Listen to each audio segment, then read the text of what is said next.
Hi, welcome to the latest episode of the Wellbeing Show. Thanks for tuning in. I've got a great guest with me, Sky, who I've just been chatting to before, who has Gallic pronouns, Faye, Fear, and Fear. I've got that wrong. They're going No, to you did tell fine. me, they're going to tell me how much I got it, which is really embarrassing because I am Irish and I should really know my own natural language. But I'm going to claim hundreds of years of oppression by the English as to why I can't say it better. That's my out. All right, you English or bad people. And we're going to be talking to Sky very soon. Just to remind you, we record as if it's live, but it isn't live when you watch it. So don't call me at that point, but do send me a message 07506 319 745. It'd be lovely to hear what you think about it. Do, if you're watching this on YouTube, please subscribe. All that marketing nonsense, please do it because it really helps. And do let me know what you like and don't like as well. I'm really sort of having feedback, commentary is really helpful. I find it interesting as well to understand what people think about this stuff. Um, so, without further ado, Sky, welcome to the Wellbeing Show. How are you? Thank you so much. I'm good. Great. You're in Portugal at the moment, right? I am. Yeah. So you're on the same time zone as us. Usually, somebody with your accent is either at the beginning or the end of their day when they're having a chat with me. And but you're in Portugal. What brought you to Portugal? Um, I did not like the political climate in the United States. Okay, fair comment. There's a lot of people who've left the US for that Yeah. reason.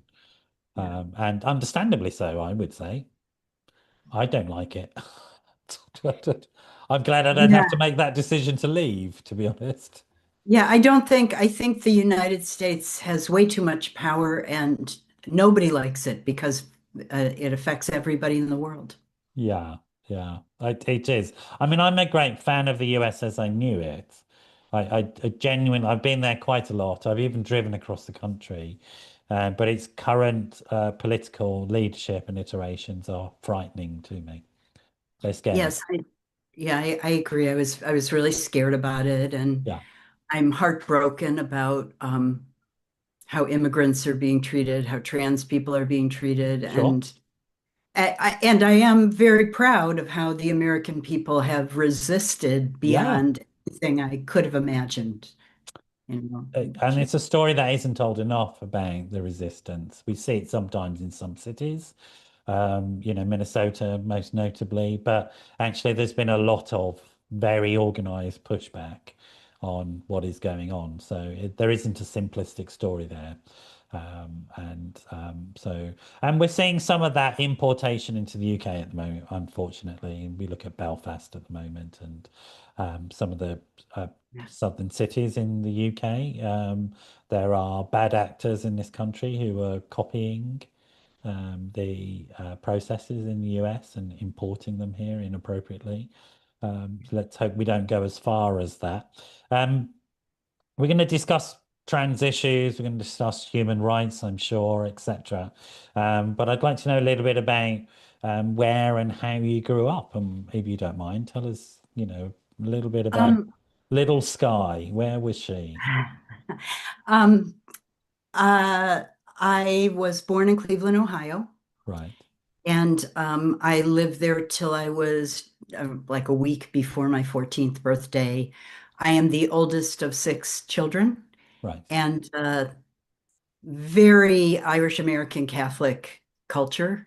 Yeah. Um, Which means and, what exactly? Inform us.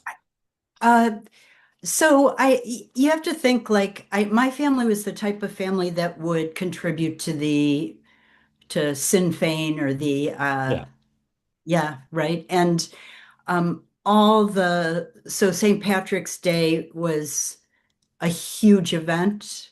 My father was part of the Knights of Columbus. Um, the My father and he's one of 13, many of his brothers went to Notre Dame, yeah, you know, the Fighting Irish football team. sure. And so and I think that like how it affected culturally was lots of humor, dancing, singing. My father had a really beautiful tenor voice, and lots of alcoholism. Not that that necessarily comes with being Irish or Irish American, but certainly did in my family. Sure. And yeah, a And sense of fun, though. There was so much right, of, right. yeah, of that was the good part, you know. Yeah. And you were born, you were assigned a gender at birth, which you don't necessarily identify with now. Right. I was assigned female at birth, and I don't identify with that gender. Um, Fair Fares is a neo-pronoun. It's under the trans and non-binary umbrella, and Okay. I identify as both. I kind of feel like trans non-binary. Um, Non-binary is trans, but I really hate to identify with a non. It Okay. just, you know, I hear that. yeah, it It's just like doesn't make sense to you want me. something more I'm not positive a in your nut life. something. Yeah. Yeah, I am a So something. for people who might not be as familiar with the issues as yourself or even myself, just can you give us some bullet points on what we're talking about here? Because some people still think in very what we call binary terms, but Right, right. So there's a whole different way of thinking about gender. okay, And I think it was really initiated by Gen Z, which, and young children who were either saying that they identify with the opposite gender that they were assigned, sometimes as early as 4 or 5. yeah, And then other children who were saying, I don't feel like I am a man or a woman.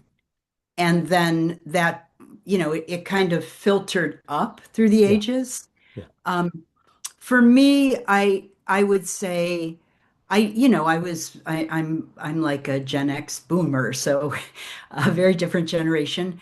But I can say from birth, I had so many gender non-conforming behaviors and yeah, expressions sure, that I just wasn't ever like, we would have said tomboy, sure, you know, androgynous sometimes, but I just didn't ever act like a girl. yeah, And nor did I really act like a boy. yeah, And I don't like to say that I'm a mix. I like to say I'm fey, which is something altogether different, right? yeah, Instead of even a line is a binary. So we don't just have male on one side, female on the yeah, other, with a lot of different iterations in between.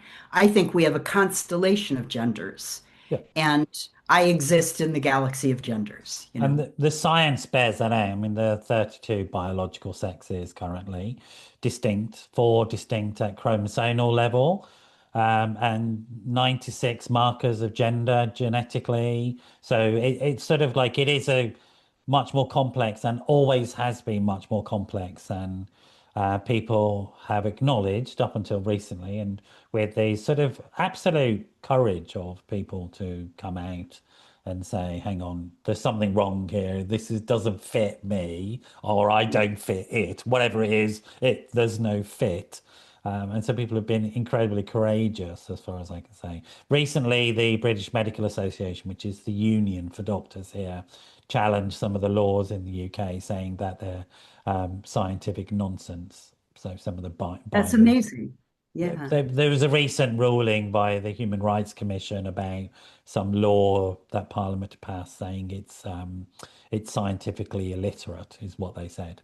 Sort of like because it reinforces this notion of binary biology, and we've known for a long time binary biology is nonsense. It doesn't exist. So, And I mean, I can say, um, that my own personal experience, sure. in terms of my body, I had a lot of body hair. I Yeah, am a mesomorph. I develop muscles very easily. I'm yeah, strong, I'm athletic. These are not, I think that it would bear out what you're saying, which sure, is sure. the science. It's a spectrum of experience and biology, and growing up though in that sort of environment, it's like, hang on, what sort of did you come out at any point when you were younger? I mean, was it an issue or was it tolerated? You were like you could fit a category called tomboyish girl or something. So Yeah, I mean, certainly everybody called me a tomboy. Okay. And I think it was a very strange kind of intersection because, my father, who was a football player for Notre Dame, which is a big deal, he was a big deal athlete. I was so much more athletic than my brothers.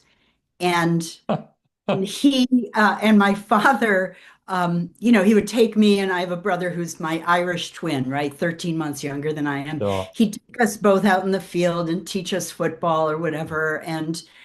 Um, and my brother was kind of timid and scared, and I loved it. And so on the weekends, my father took me to American football games, and he, on one hand, really enjoyed and encouraged who I naturally was. Yeah. And on the other hand, he was totally misogynist. Yeah. So when I got a little bit older and I said, "Well, I'm going to be a football player when I grow up," and he said, "Well, you'll have to get brass breastplates." And like you're never going to be able to do that. And of Yeah. course now there are football leagues for different genders. But Absolutely. yeah, Absolutely. so it was a very weird kind of conflict. And um I think for my father, me being a tomboy was a big plus. For my mother, it was a big minus. Right. And and I stood out in other ways in school and I was bullied. Yeah. So it wasn't just like that kind of presentation.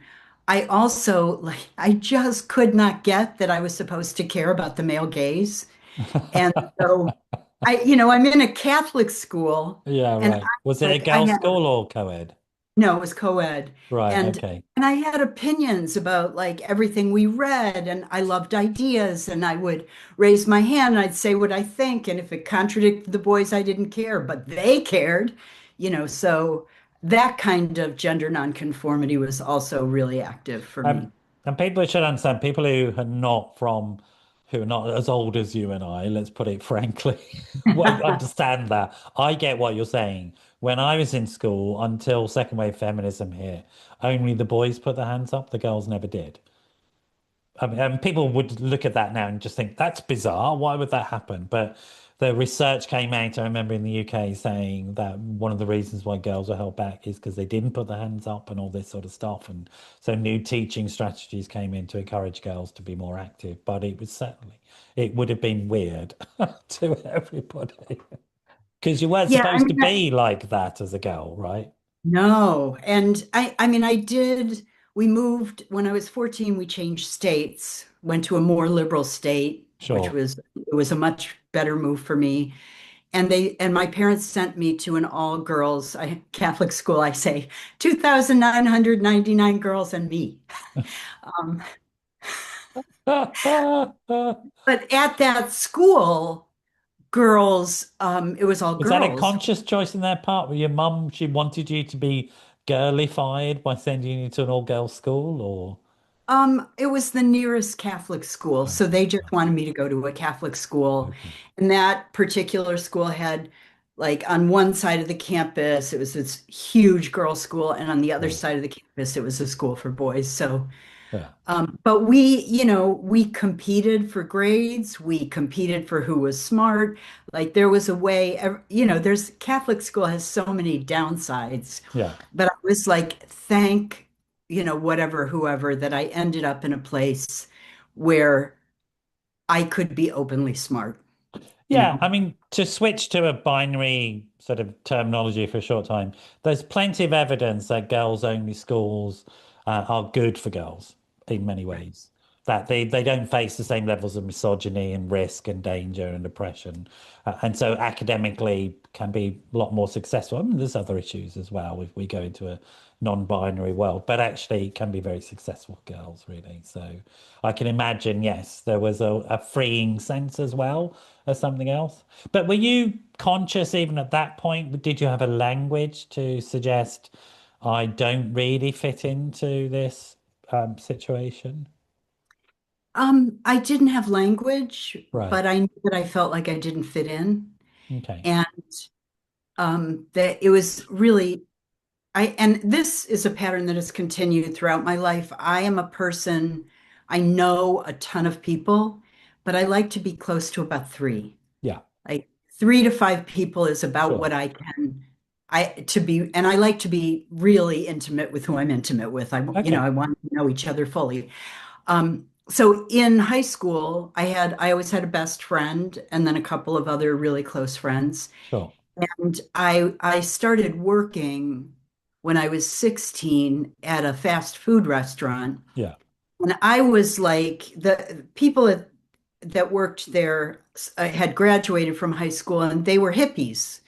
So I found while I was still in Catholic school, I was working with people who were very counterculture. right. And that was an incredible blessing in terms of me being not like just naturally nonconformist. Okay. That's something that was welcomed by hippies, you know? Yeah, so you So, found your tribe, as it were.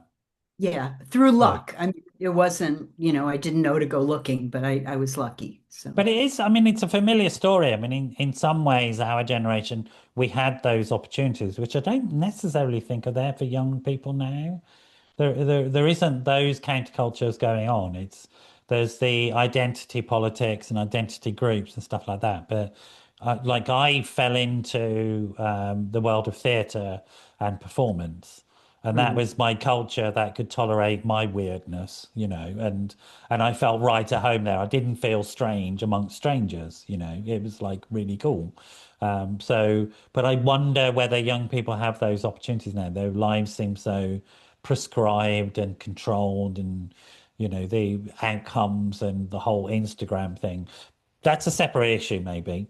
Um, you describe yourself in your audiobook and in the press release as living with multiplicity. So do you mind if we talk about that a little bit and what you mean by that? I think I know, but maybe people don't understand that. so I say that I'm a plural person. That being plural is part of my identity. And, that means multiple consciousness in one body. Yeah, Um, if you want to go into diagnoses, it would be now DID, dissociative identity disorder, um, multiple personality disorder. that But the original old one is multiple personality disorder. They're all disorders, and as opposed to something else. I mean, it's like I get it. So, and usually they're associated with some sort of traumatic experience and stuff like that in the literature. Would that be true for you or not? yes, yes. Right. Okay. I mean, that's the other side of how I grew up. It was a lot of trauma. Right. And but there are people now who I think partly because of the popularity of internal family systems, Yeah. there are people identifying as plural who don't identify as DID. Sure.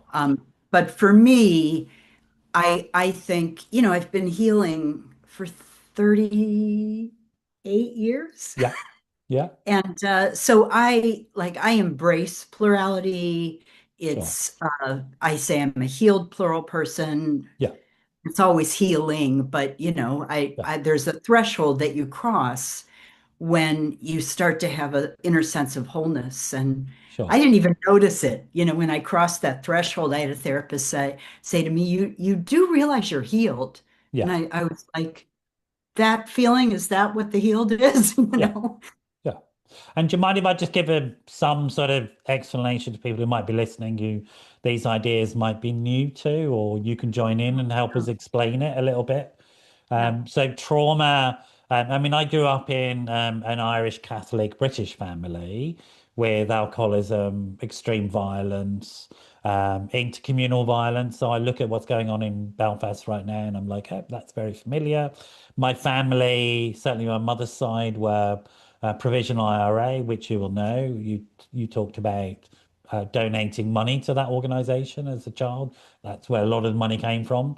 But like my grandfather was a brigade commander in Dublin, and my uncles were sort of paid up members, etc. So there was all this extreme stuff. I developed what would now be called CPTSD, and I had treatment for that, and I'm very grateful. My personality didn't develop what I understand as the creative defenses of multiple personalities or plurality, but yours did. And I presume in response to something like that story. Yeah, I mean, extreme violence, Sure. sexual abuse, Yeah. Yeah. community violence, Yeah. just lots of crimes against children, Yeah. We're just going to and stop for a second. both We my always, parents. just for a second, I'm going to stop and remind people that if this is triggering, if you're in it right now, maybe you're experiencing something, that's okay. If this is upsetting you, that's fine. Just like it's good it's upsetting you. It is upsetting, this stuff. It's really important if you are feeling upset that you take a break. Remember, this is you can turn this on and off. You're not forced to listen to it. And also remember that you're not alone, that there is support, particularly if you feel like you might hurt yourself. I want you to call the Samaritans and give them a call now and have a chat with them, or reach out to a friend. If you have a therapist, let them know. So you're not alone. Whatever you feel, being alone is just a feeling. It's not a fact, folks. So do look after yourselves. And we too, myself and Sky, we can talk about this stuff, and we know how to look after ourselves, and we've had treatment and help. If you haven't, just take it easy on yourself, okay? Sorry, Sky, I interrupted, but No, I think I'm so happy for the trigger warning, and that was yeah. very kind. Yeah, it's really important. So you grew up in this really quite dangerous, dysfunctional childhood, and your psyche created interesting ways of you managing that without it Yeah. destroying you, I guess. Yeah, I mean, I think that the experience was so completely overwhelming Yeah, that I had to develop, like we all have parts, right? We all have parts of ourselves. And, but you can, under the pressure and the stress of trauma, those parts can separate from each other and sure. they can come like holding compartments Yeah, for experience so that you don't have to feel it all at once. yeah, And as a absolutely. child, that feels life-threatening. I think it probably is life-threatening. Yeah. And and so I think, I mean, that's what I did is I I sort of, I mean, I kind of I have one personality who's actually kind of a cluster. And like every 2 years, I needed a new one because like that compartment's full, get a new one. Okay. I can't hold anymore. All right, let's Wow. have another, Wow. How you know. amazing. I mean, the mind is an amazing thing, isn't it? We are incredible. Humans are incredible things, particularly under stress like that, and children under that stress as well. Is as you say, it's an immature mind, a child, and so it has to do something with this stuff, right? And you have described how many sort of aspects of yourself, those internal selves, would you say you know about and that you have? I don't ever give a number, Okay, and I'll tell you, I'll explain a little bit why. please do. So Yes, if you don't mind. yeah, so I have, and I think many people with histories as long and as difficult as mine, you develop polyfragmentation, right? So sometimes something is so overwhelming that you need a personality just for that one memory, or just for the feelings, or just for the pictures. Okay, And those personalities are never, they never develop, they're just a place to sure, hold. sure. And but I feel like within my personality system, I use the principles from queerness and feminism. Like Right. Yeah, everybody gets to have a voice, everybody matters, everybody's equal. It doesn't matter how much you hold. And so I can't, if I the fragments, there's many, many. And then there are more developed personalities that are more a limited number. yeah, But if I just feel like I want to count them all. sure, So sure. so And if I can try given and put that in another language so people can get access to it, it's like all human beings are made up of a series of experiences, which when our personalities are allowed to develop without interruption, as it were, without traumatic interruption, they're still very compartmentalized. I mean, the brain does compartmentalize. So smell is physically located in one bit of the brain and sound in another bit and all that sort of stuff. And when we sleep, We sort of build connections between those bits of experience as they're sort of stored away. But in trauma, that those connections may not happen essentially, and so you have discrete. And one of the things I have, for example, I have a thing called flashbulb memories from some of the violence, which is a bit like a photo, a black and white photo, which will never be animated. It will never be a film. It will never be a recoverable experience. It's just like that's a fragmented aspect of my experience, which contains that experience because it was otherwise, as a child, too much. It would have been overwhelming and destructive. And it's that really, isn't it? The that sense in which the brain is doing its best it can with stimulus that's just too much to manage. And then it comes up with these incredibly creative things, which in the past we've unfortunately called disorders as opposed to what they are, very beautiful ways of managing what is unmanageable. Um, is it just you amongst your family, or do your siblings sort of also carry some of this stuff, or do they do the more usual stuff of just being drunk and dealing with it through They do, substance misuse? yes, they do the more usual stuff of just being drunk. So I'm one of six, and the Okay, four of us who were had a significant part of our childhood in Ohio right, had much more traumatic beginning sure. than the two who grew up mostly in Pennsylvania. So the I think the four oldest, I think we were all alcoholics. I'm a recovering alcoholic, Yeah. and Join so the they club. yeah, they, I mean, All the they best do, of us are. right. Yeah, they do the stuff of continuing to use or use food. Okay. Um, Yeah. and and I think and to idealize the family and idealize my parents Yeah. and to not want to admit, the Yeah. truth is very I felt for many decades, I felt like it's I am the last person who should try to force the truth at people who have been this Sure. traumatized. If they can't Sure. face, Sure. No, what I would it agree. do to them? Right? Yeah. I know it was like, it Yeah. was very hard to face it and heal. It was Yeah. hard. And I think it's better to do that than to drink, but it's not my choice, it's their choice, Yeah, absolutely. And also I think I agree with you. I'm radically respectful of other people's choices. As long as their choices don't destroy me or my life or people that I love, that's fine, and also I think, that there are um, natural processes in healing that also need to be respected. Just because I'm professional doesn't mean I know anything really, I'm constantly amazed by human beings, and what they come up with. Um, you got married, I believe, and you had is it were you married? Did I misread? We're actually in the middle of putting the papers together. Been separated for 4 years. We were together for 35 years. Right. We knew each other for 4 years before that, so it's like Okay. 43 years now. Okay. And that was while you were healing. Did you have children as well, or did you? We didn't have children. And we met when our birthdays are 20 days apart. So Okay. we met when we were both 23. We got together when we were 27. And I had just stopped drinking. Right. And then and I was in therapy, and they kind of followed that.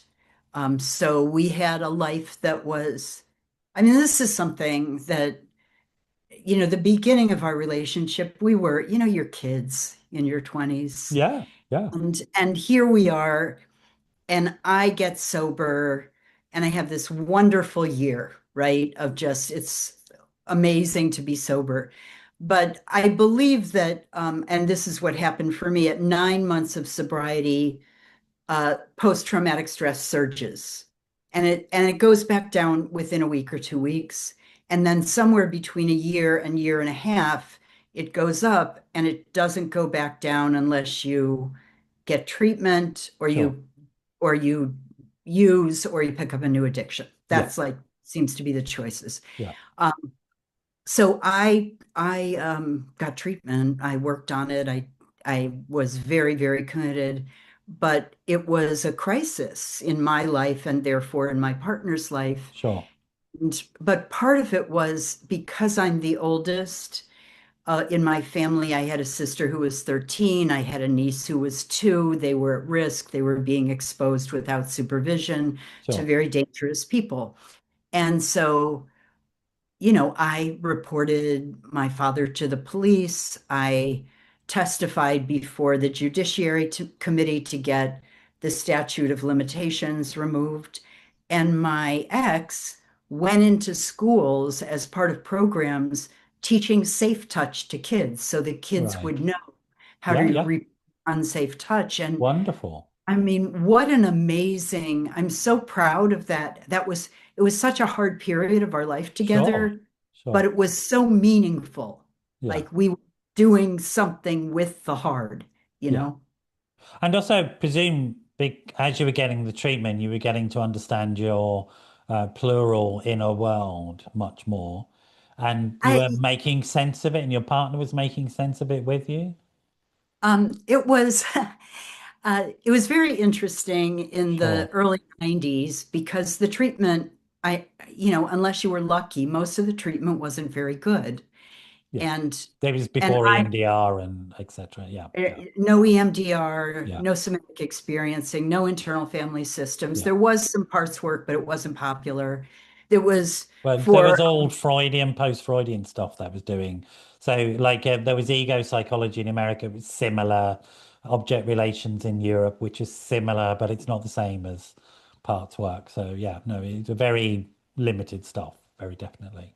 yeah, I mean, there were the expressive therapies, and then Yeah, if you're plural, if you were multiple, there was Colin Ross and Richard Kluft, and they both had books, and Richard Kluft in particular did conferences. So it was, I had these people who were so wonderful who were in my life, yeah, two best friends and my ex, and they were so excited to meet all the me's, you know, great. and and so there was, and But they then weren't they, afraid of this. They weren't sort of, it didn't become like this Hollywood monster movie type thing. It was like, how much fun is this? it was like a playground. Yeah. And it was the inner child movement was in full force. So if I would go to Yes. a Yes. support group, I was immediately popular Yeah. because I had so much access to playfulness in my inner kids. Yeah. And people You would had be so like, many of "You them as teach me well. how to play?" You know, I'm Great. sorry. You had so many of them as well. It was like Yes. lots and Yeah. lots of them. Wonderful. So Super. Super. that was really great. And this is a very kind of ironic thing. I had a terrible therapist and Did you? just, oh my God, told me she loved me, called me every day, I accelerated the treatment. I was getting more and more dysregulated, Right. and I talked her into lending me the training materials, and I read them all, and I developed basically my own internal family systems, Right. and I Right. fell in love with my system, Okay. which is, I mean, That's that's for ideal. a Yeah. person, that's self-love, right? Yeah. And Absolutely. some of it was some people in my system hated each other or blamed each other, and I we worked through that together. Yeah. And it's spiritual, it's magical, it's very hard, it's the hero's journey, Sure. and it gave a lot of sense of purpose and meaning to my life. And then I took everything I learned about consent and listening, and I brought that to being a teacher, a director on film and theater. It Super. was, yeah. Super. Tell us about internal I was just about infernal. Freudian slip there. Internal family systems. What's that? Just explain So to folks. it was originated by Dick Schwartz, and Yeah. he says that he understood it by listening to his clients Yeah. because people would say, well, one part of me feels like this, but this other part of me feels like that. And so he was like, wow, they're all talking about parts. Yeah. And eventually he came to understand that we all have inside of us what in Hinduism is also the biggest self. It's the center of divinity. Yeah. And that part of us, which is the center of us, it's the essence of who we are, cannot be changed by experience. So it can't be destroyed by trauma. It can be buried, though. Yeah.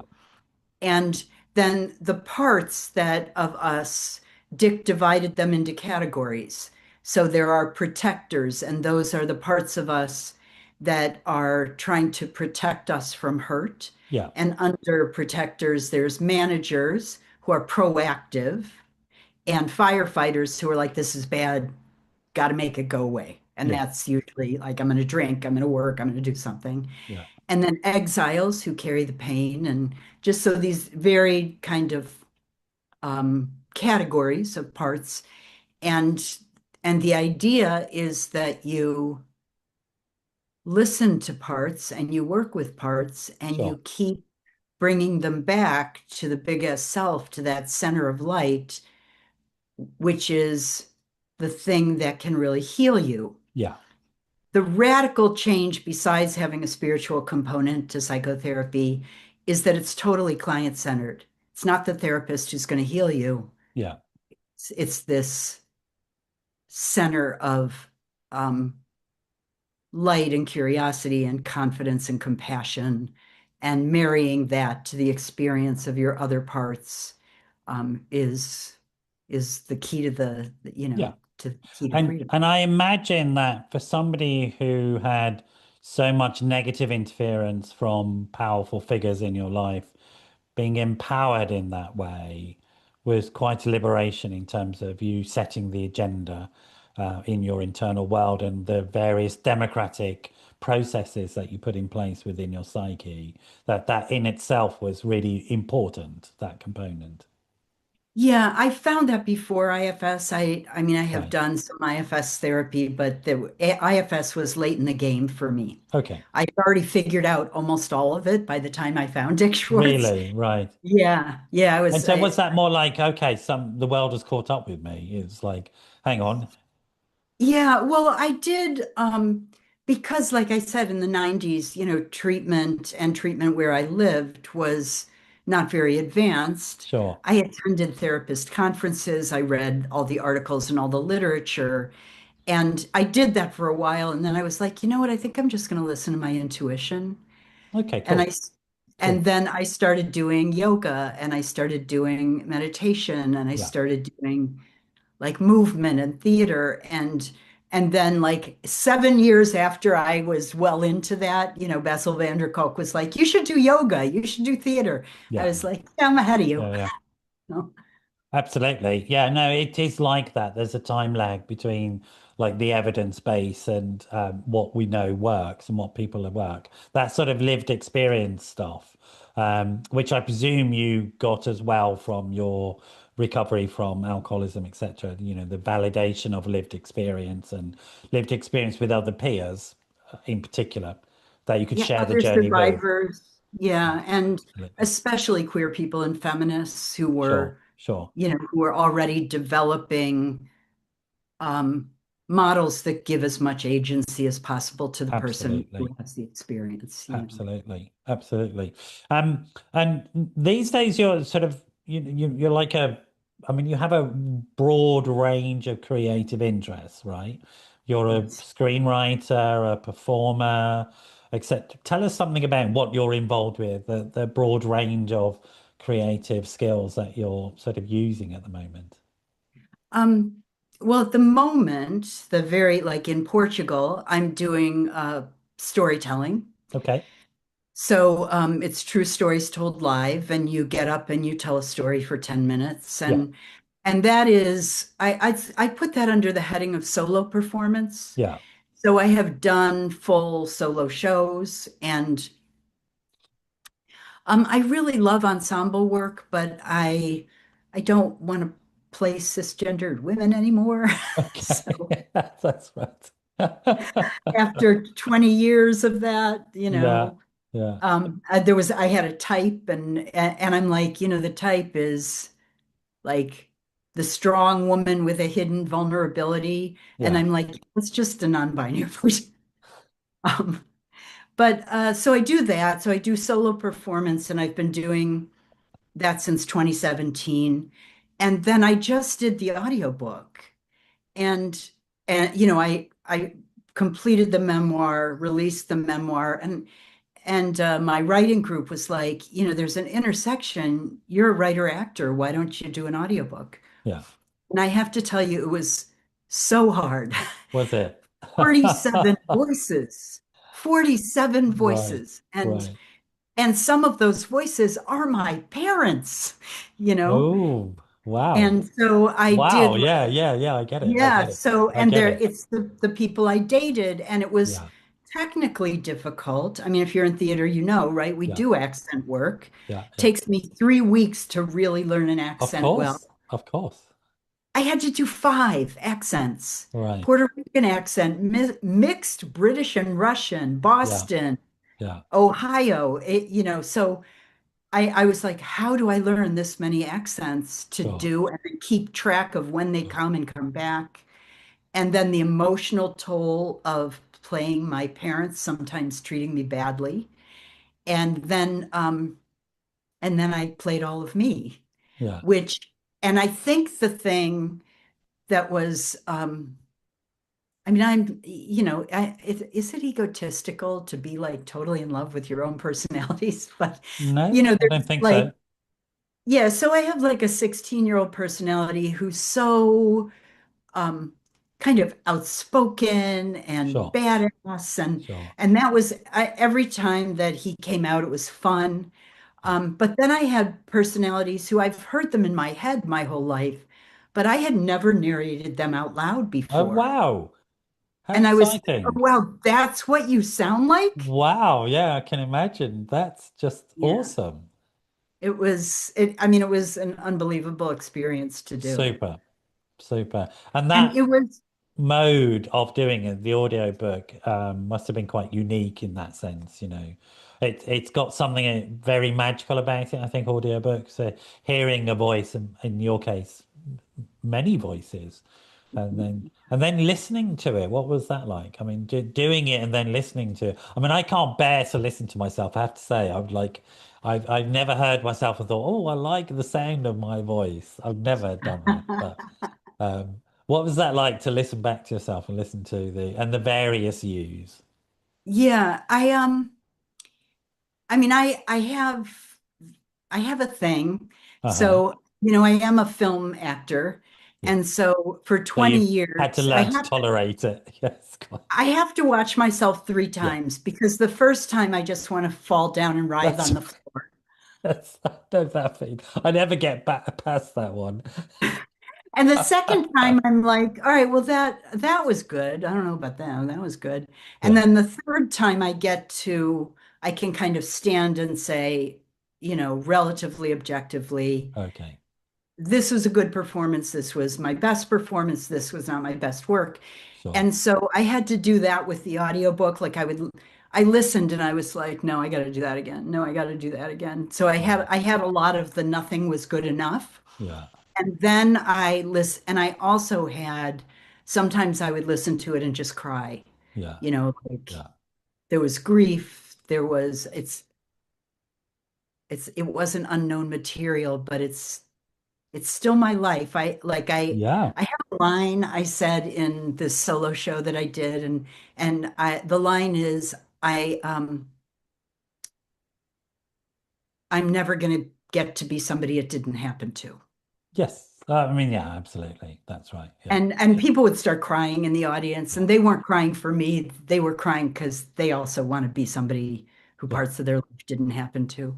Yeah. And so no matter what, the grief thins, the more work you do, it thins.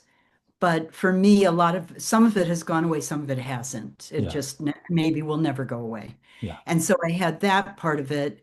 And and then I laughed out loud at myself, you know, and I felt love and compassion. And I think I just keep doing it until I end up at love and compassion. Yeah. And I kind of feel like one of the gifts of plurality is this clarity for knowing the parts of yourself. If you're a single personality person, you don't hear the voices Yeah. because they're not as separate. And I felt a kind of humbled awe, Yeah. you know, Yeah. and this hope, like maybe other people will listen to this and they will understand that knowing all the parts of yourself, the ones you identify with, the ones you kind of wish weren't there, your critics, whatever, Yeah. that welcoming them all home Yeah. is a path to peace and compassion and love, you know? That's the saying for our times, isn't it, really? That we have so many leaders at the moment who don't know themselves at all and project their internal hatred out onto everybody else. And it's horrific. It's horrific. And, I wish them love and compassion, but I also wish they'd shut up and go away, to be honest. Yeah. I have a particular, I'm sure you can guess who person I'm like, I could send you metta, Buddhist loving kindness, Yeah. as long as you're locked up somewhere that you can't get out. Yeah. Yeah. Yeah. I can think of a few places to lock him up. Um, and hopefully that will happen soon. Got a few in England we could get rid of. Look, it's been a genuine pleasure to meet you, Sky. Genuine pleasure. So really loved having our conversation today. Hope it was good for you. And what's the audiobook called? It's Bachelorx. Right. So that's non-binary. You put an X on Yeah. to, Yeah. so it's Bachelorx, a non-binary memoir. Great. And how can people get it? Is it on Audible or? It's available on Audible, Amazon, and Apple, and it Great. will be, there's like 30 more platforms it will be Okay. available on. Okay. But they Great. can always go to my website, lyralenkay.com So your and website again? lyralenkay.com. So LYRALENKAYE.com. It's my middle name and my last name. Super. And and all the books are up there. So Brilliant, brilliant. Well, look, thank you so much for joining us. We have to leave it there for now, folks. I hope you found that as illuminating and warm and human and compassionate as I did, and a much needed conversation for our times in these times when there seems to be so much distrust and anger and hatred and violence. You see, we can talk about these things without blowing up the world. Isn't that amazing? How does that work? Okay. Anyway, it's lovely to have you. You stay there. Bye bye, folks. I hope to get your feedback on the subjects and issues. Do message me, or if you're watching this on YouTube, do subscribe, or on one of my other channels, just drop some comments. And I'll see you at the next show. And bye bye for now.